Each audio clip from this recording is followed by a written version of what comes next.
नमस्कार। आप सभी का गणित की इस कक्षा के अंदर मैं सुमित शर्मा हार्दिक स्वागत करता हूँ। कक्षा 8वीं गणित विषय में आज अपन अध्याय 1 रैशनल नंबर परिमेय संख्या को शुरू कर रहे हैं। इस लेक्चर में सबसे पहले अपन कुछ बेसिक टॉपिक के ऊपर चर्चा करेंगे। जैसे सबसे पहले अपन संख्या के ऊपर चर्चा करेंगे। तो संख्या के बारे में आपको जानकारी पता है, जो आप गिनती लिख रहे हैं वो सारे के सारे क्या है, संख्या है, नंबर्स। संख्या को मैं अभी दो भागों में डिवाइड कर रहा हूँ। पहली है प्राकृत संख्या, नेचुरल नंबर। संख्या को हमने दो भागों में डिवाइड किया। पहली है प्राकृत संख्या, नेचुरल नंबर। दूसरी है पूर्ण संख्या, होल नंबर। ठीक है, संख्या को हमने दो भागों में डिवाइड किया। पहली प्राकृत संख्या, दूसरी पूर्ण संख्या।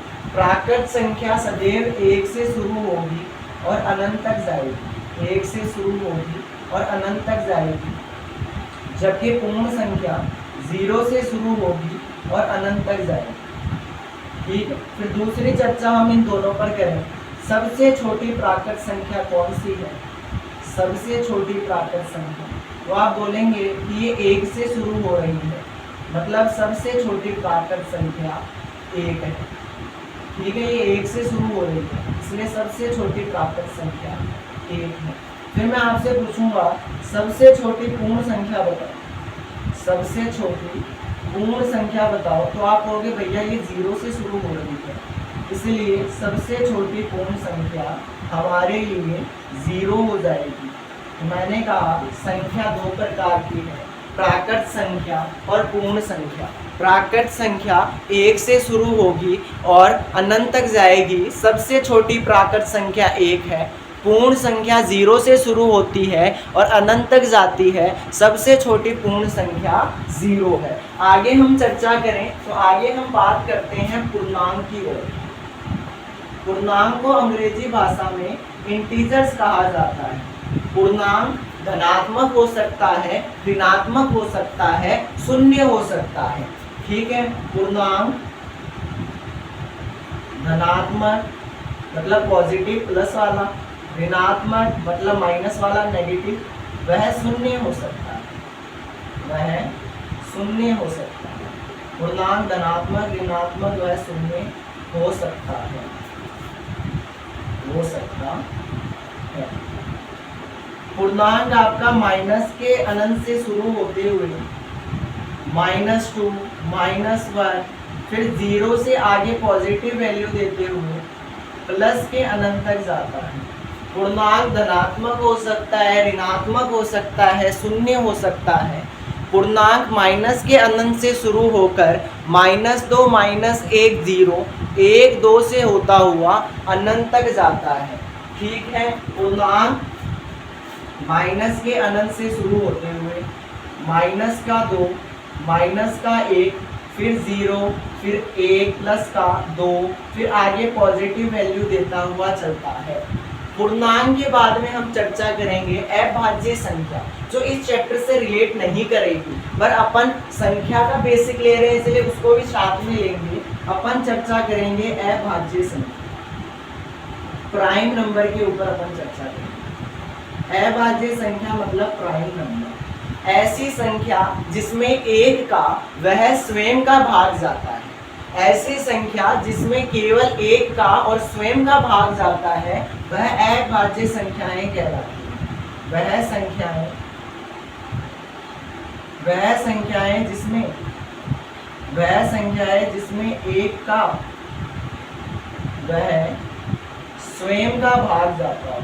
1 का वह स्वयं का भाग जाता हो। ऐसे नंबर जिसमें केवल और केवल 1 का और खुद का भाग जाए, वो संख्या आपकी अभाज्य संख्याएं कहलाती हैं। 1 का और खुद का जाना चाहिए। 2 से शुरू होंगी अभाज्य संख्या, 2, 3, फिर आगे बढ़ेंगे 2, 3, फिर 5, फिर आपका 7, फिर आपका 11, ऐसे अपन आगे बढ़ते हैं। ठीक है, 1 का भाग और खुद का भाग, 2 की बात करेंगे 2 में 1 का पूरा पूरा डिवाइड जाएगा और खुद 2 का जाएगा। 3 की बात करेंगे 3 में 1 का जाएगा, फिर 3 का खुद का जाएगा। ऐसे नंबर लेने हैं जिसके अंदर 2 बार ही भाग दिया जा सकता है, अभाज्य संख्या। आगे बात करेंगे सबसे छोटी अभाज्य संख्या। स्मॉलेस्ट प्राइम नंबर कौन सा है? तो आप कहेंगे भैया कि ये आपका 2 से शुरू हो रहा है, इसलिए सबसे छोटी अभाज्य संख्या हमारे के लिए 2 होने वाली है। मैं कहूँगा बिल्कुल सही बात है, सबसे छोटी अभाज्य संख्या 2 है। इसे नोट करें, फिर हम आगे बढ़ें। देखिएगा, भाज्य संख्या मतलब वह संख्या जिसमें एक व स्वयं के अतिरिक्त अन्य किसी भी संख्या का भाग जाता हो, जैसे 4 है, 6 है, फिर आपका 8 है, 9 है, 12 है, ऐसे ही आगे चलती जाए। सबसे छोटी भाज्य संख्या के ऊपर हम चर्चा करें तो ये 4 से शुरू हो रही है, इसलिए सबसे छोटी अभाज्य संख्या अपन के लिए 4 हो जाएगी। सबसे छोटी भाज्य संख्या अभाज्य, सबसे छोटी भाज्य संख्या हमारे के लिए 4 हो जाएगी।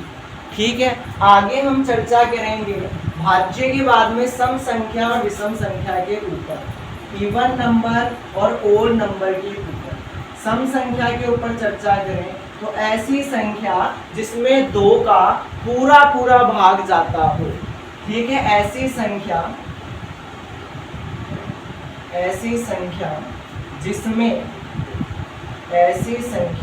जिसमें 2 का पूरा भाग जाता हो, ऐसी संख्या जिसमें 2 का पूरा भाग जाता है तो वो सम संख्याएं कहलाती हैं। सम संख्या 2, 4, 6, 8, 10, 12 ऐसी।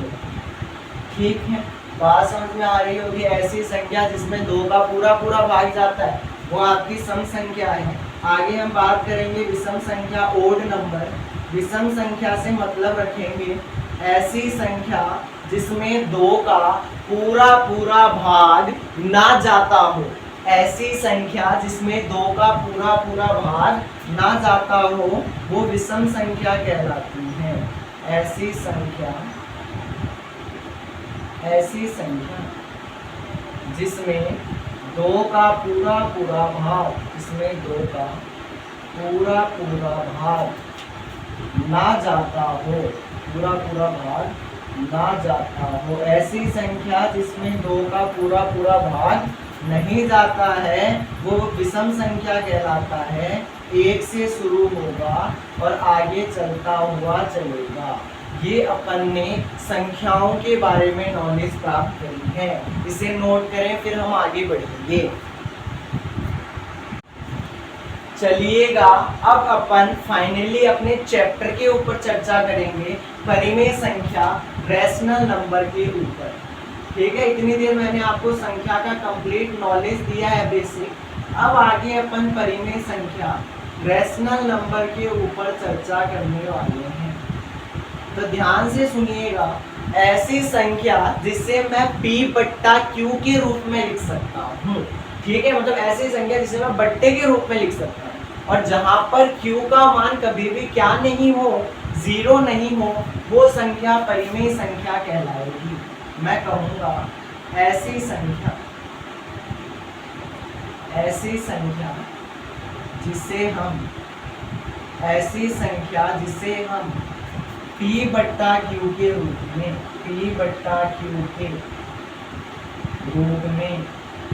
लिख सकते हैं। P/Q के रूप में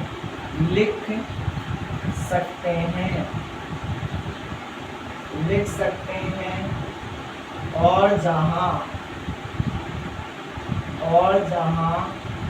Q का मान कभी भी 0 नहीं होगा, जहाँ Q नॉट इक्वल देन 0 हो तो उसे परिमेय संख्या कहते हैं।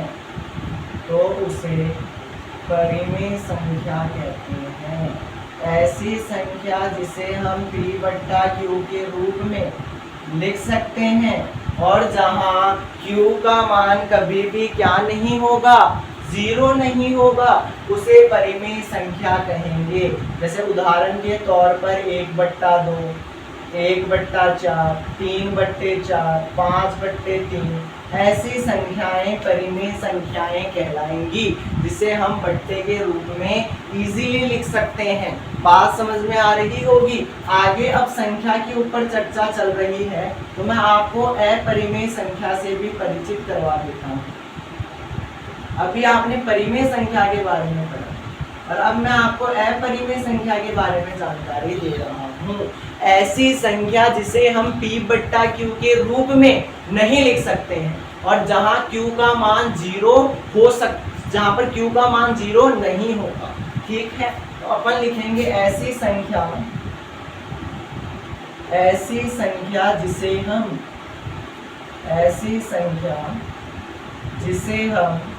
p/q के रूप में नहीं लिख सकते हैं, p/q के रूप में नहीं लिख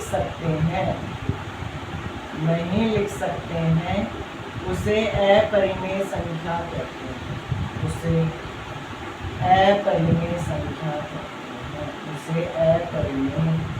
संख्या कहते हैं। ऐसी संख्या जिसे p/q के रूप में कभी भी नहीं लिखा जा सके, उसे अपन अपरिमेय संख्या कहेंगे। जैसे पाई है, e है, √1 है, √2 है, √3 है, √4 अपरिमेय संख्या नहीं है। क्यों नहीं है, इसका रीजन की चर्चा करें। √4 अपरिमेय क्यों नहीं है? क्योंकि 4 किसी संख्या का क्या है, वर्ग है। इसको अपन बाहर निकाल सकते हैं। √4 का वर्ग करेंगे तो 2 आएगा। इसका स्क्वायर है 4, 2 का, तो 2 का स्क्वायर, इसलिए रूट हट जाएगा तो 2 आएगा। और 2 क्या है, परिमेय संख्या है, क्योंकि जिसके नीचे कुछ नहीं होता उसके नीचे अपन इजीली क्या मान लेते हैं, 1। तो p/q के फॉर्म में √4 को लिखा जा सकता है, इसलिए √4 परिमेय संख्या है। फिर √5 है, √6 है, ऐसे ही आगे चलते जाएंगे।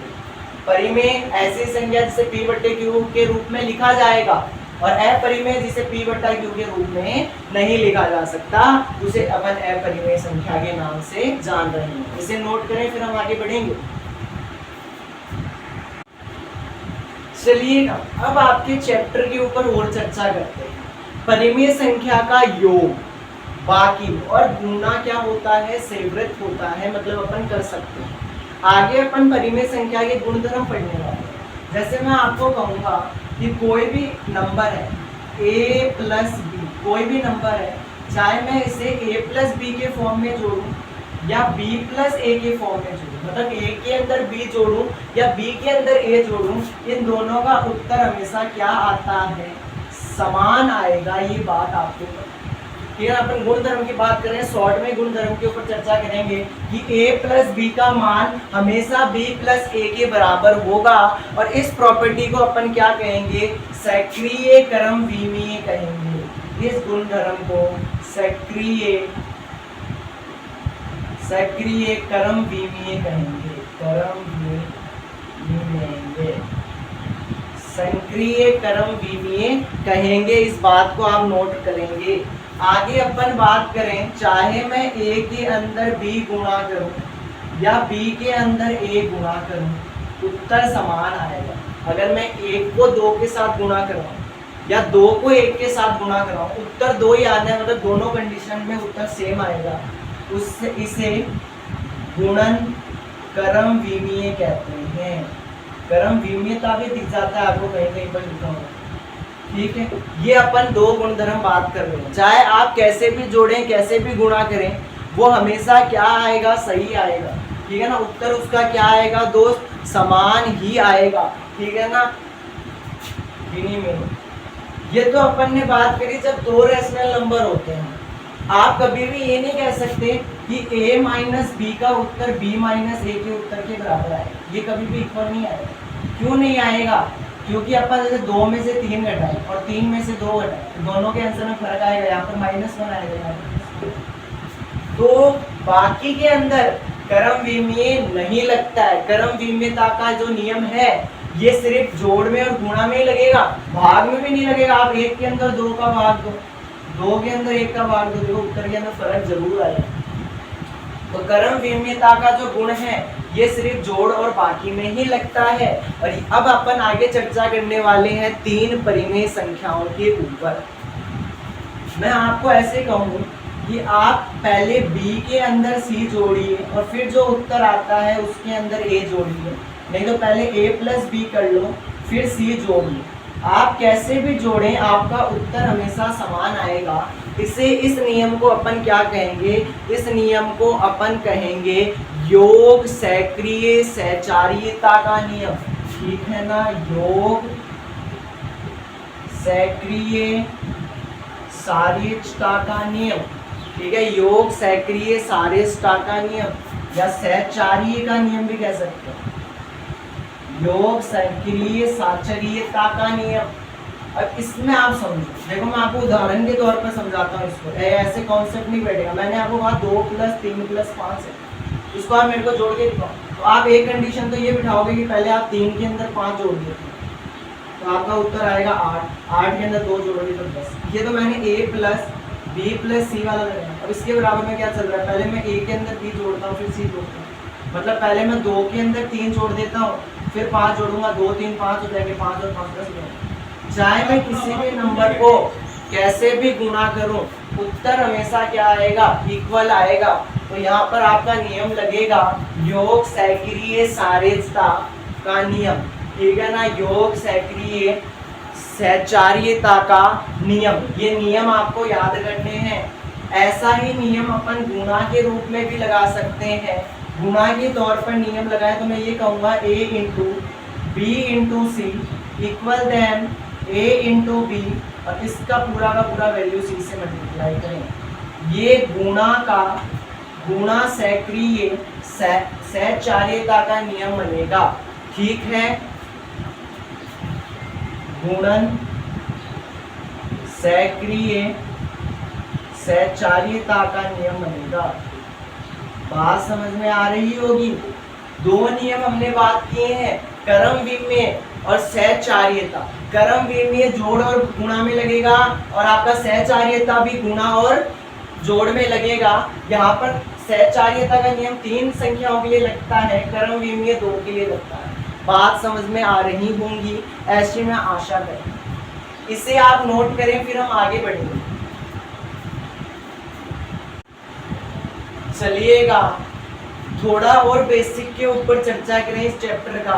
तो अपन योजक प्रतिलोम और गुणन प्रतिलोम के ऊपर चर्चा करें। ठीक है ना, इस चैप्टर में योजक प्रतिलोम और गुणन प्रतिलोम है, एडिटिव इनवर्स और मल्टीपल इनवर्स है, इनके ऊपर और चर्चा करें। योजक प्रतिलोम, ध्यान से देखना, मैंने आपको कह दिया कोई एक परिमेय संख्या है a/b, इसका मेरे को योजक प्रतिलोम करना है तो आप चिन्ह को बदल दो, प्लस में है तो वैल्यू को माइनस में लो। योजक प्रतिलोम में साइन चेंज हो जाता है, चेंज इन साइन, चिन्ह परिवर्तन हो जाता है। क्या कर देते हैं अपन, चिन्ह परिवर्तन कर देते हैं, चिन्ह परिवर्तन। प्लस को किस में बदला देते हैं, माइनस में, माइनस को किस में बदल देते हैं, प्लस। जैसे उदाहरण की बात करूं, मैंने आपको कहा कि 1/5 का योजक प्रतिलोम कीजिए, तो आप क्या करेंगे, -1/5 इतना ही करना है। अगर मैं आपको माइनस का 3/6 का प्रतिलोम करवाऊं तो आप इसका प्लस का 3/6 उत्तर। योजक प्रतिलोम में केवल और केवल साइन चेंज होता है, चेंज इन साइन ओनली। ठीक है ना, तो ये आपको समझने के लिए काम आएगा। अभी अपन बेसिक नॉलेज की बात कर रहे हैं चैप्टर की, अपन अभी चैप्टर की गहराइयों में चल रहे हैं, सवाल तो अभी निकालना बाकी है। अभी तो हम पूरे चैप्टर को बेसिक तौर पर समझ रहे हैं, सवाल निकालेंगे, उदाहरण करेंगे तो कॉन्सेप्ट और ज़्यादा बैठेगा। बस आप मेरे साथ मिलकर पढ़ते रहें डेली कंटिन्यूटी के साथ। ठीक है, योजक प्रतिलोम के अंदर चिन्ह परिवर्तन करना है। आगे बात करेंगे गुणात्मक प्रतिलोम, मल्टीपल इनवर्स। गुणात्मक प्रतिलोम, गुणात्मक प्रतिलोम में क्या होता है, गुणात्मक प्रतिलोम के अंदर साइन चेंज नहीं होता, आपका हर अंश बन जाता है, अंश हर बन जाता है, मतलब नीचे वाला ऊपर और ऊपर वाला नीचे। इसमें क्या होता है, हर किस में बदलेगा, अंश में, और अंश किस में बदल जाएगा, हर में। आपको तो इतना याद रखना है, ऊपर वाला नीचे, नीचे वाला ऊपर। जैसे मैं बात करूं, मैंने आपको कह दिया 6/3 का मेरे को वो निकाल के दिखा गुणात्मक प्रतिलोम, तो आप क्या करोगे, आप बोलोगे भैया ने कहा है हर को अंश बनाना है, यहाँ पर हर कौन है 3, मतलब इसको ऊपर भेज दीजिए और अंश को क्या बनाना है हर नीचे, मतलब ऊपर नीचे ही तो करना है। आगे मैं कहूँ 4/8 तो आप इसके अंदर क्या लिखेंगे 8/4, साइन चेंज नहीं होगा। मैंने आपको ये दिया माइनस का 3/4 तो आप इसे लिखेंगे 4/3, पर उत्तर किसका माइनस का। साइन किस में चेंज होगा, साइन सिर्फ और सिर्फ योजक में चेंज होता है, ठीक है। और ऊपर नीचे वाला फंडा किस में चलता है, गुणात्मक प्रतिलोम में चलता है। आप इसे नोट करें फिर हम आगे बढ़ेंगे। आपके इस चैप्टर के जितने बेसिक थे लगभग को मैंने लिख दिया, ठीक है। और अपन क्या करेंगे, एक और लास्ट बेसिक लेंगे और उसके बाद में इसके बाद में जो नेक्स्ट क्लास आएगी उसके अंदर अपन सर्वप्रथम पहले चैप्टर के सारे उदाहरणों के ऊपर चर्चा करेंगे, फिर अपन प्रश्नावली के सवालों पर चर्चा करेंगे, ठीक है ना। तो देखिएगा आपको कहा जाएगा किन्हीं भी कोई भी दो संख्या दे देगा, जैसे 2/3 और 5 और आपको 3/5 दे दिया जाए।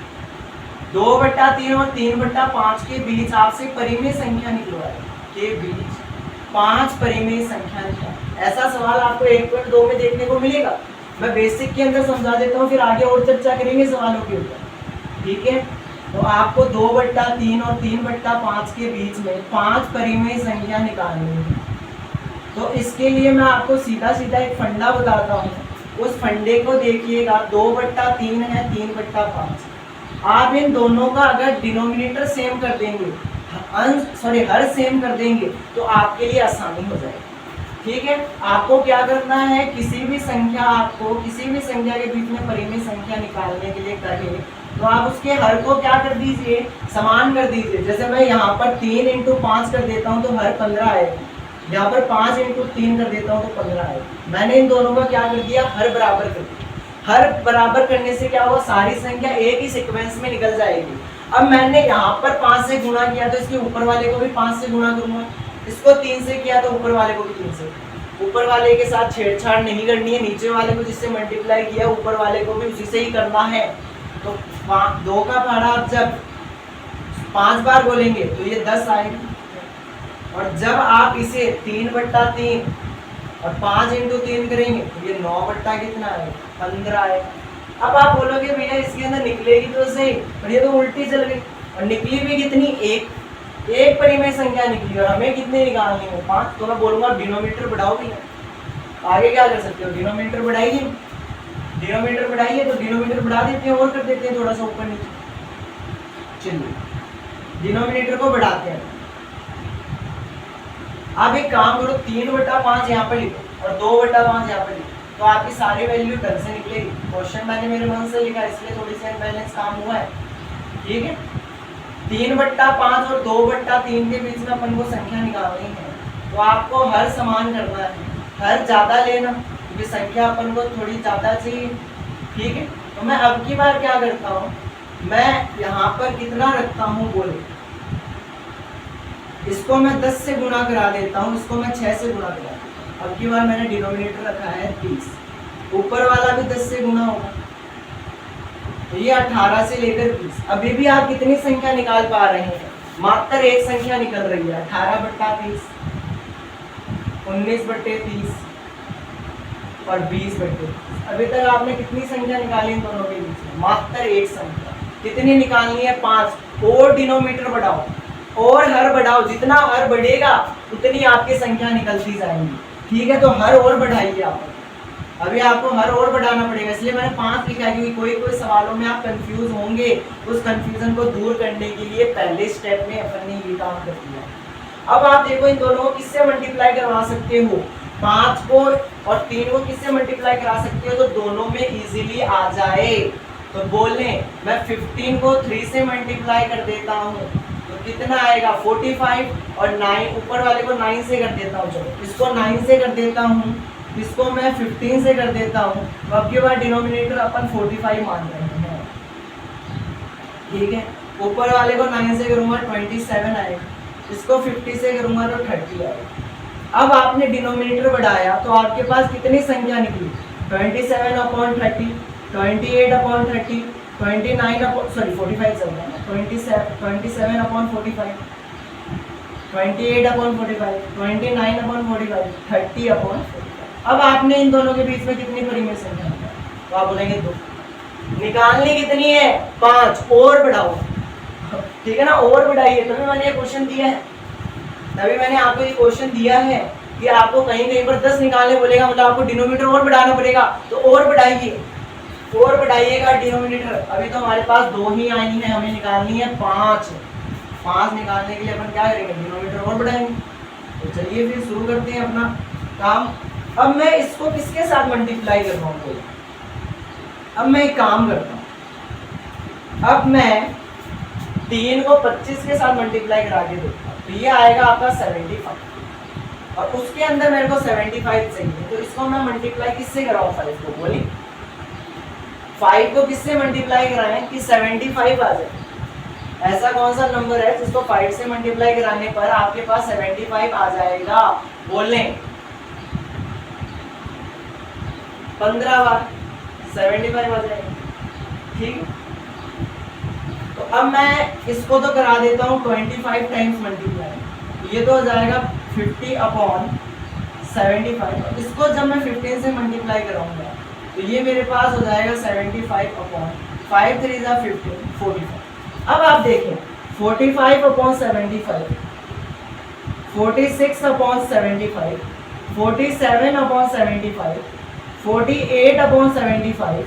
49/75 और 50/75। देखो अपन ने डिनोमिनेटर बढ़ा दिया, हर बढ़ा किया तो हमारे पास संख्या 4 निकल रही है, और ऐसे अपन और आगे बढ़ते चलेंगे और कितनी संख्या निकल जाएगी, 5 निकल जाएगी, ठीक है। अब अपन इसको इतना ही रखते हैं कि हमने कह दिया कि 3/5 और 2/3 के बीच में आप फिलहाल 4 ही संख्या निकालें, तो आप 4 संख्याएं ऐसे निकालेंगे। समझ में आ रही होगी बात, ऐसे आप 4 संख्या निकालेंगे, ठीक है। ये चीज आप एक बार देख लीजिएगा। आपको क्या करना है, आपको डिनोमिनेटर सेम करना है, हर सेम करना है। संख्या ज्यादा निकालनी है मतलब डिनोमिनेटर को बढ़ाइए, हर को बढ़ाइए, हर समान रहेगा तो संख्या निकालने में आसानी रहेगी। ये काम आपको करना है, ठीक है। तो इस चैप्टर को अपन ने बेसिक इंट्रोडक्शन के लेवल पर पूरा किया है। आगे आने वाली क्लास के अंदर एग्जाम्पल्स के ऊपर चर्चा करेंगे, फिर प्रश्नावली के ऊपर चर्चा करेंगे, ठीक है। तो आप मेरे साथ जुड़े रहिएगा। अगर आपने हमारे चैनल को सब्सक्राइब नहीं किया, चैनल को सब्सक्राइब करेंगे, डेली नोटिफिकेशन के साथ क्लास आपके लिए अवेलेबल होगी, ठीक है। तो अब अपन मिलते हैं नेक्स्ट क्लास में। Till then keep practicing, keep learning. Thank you and good bye.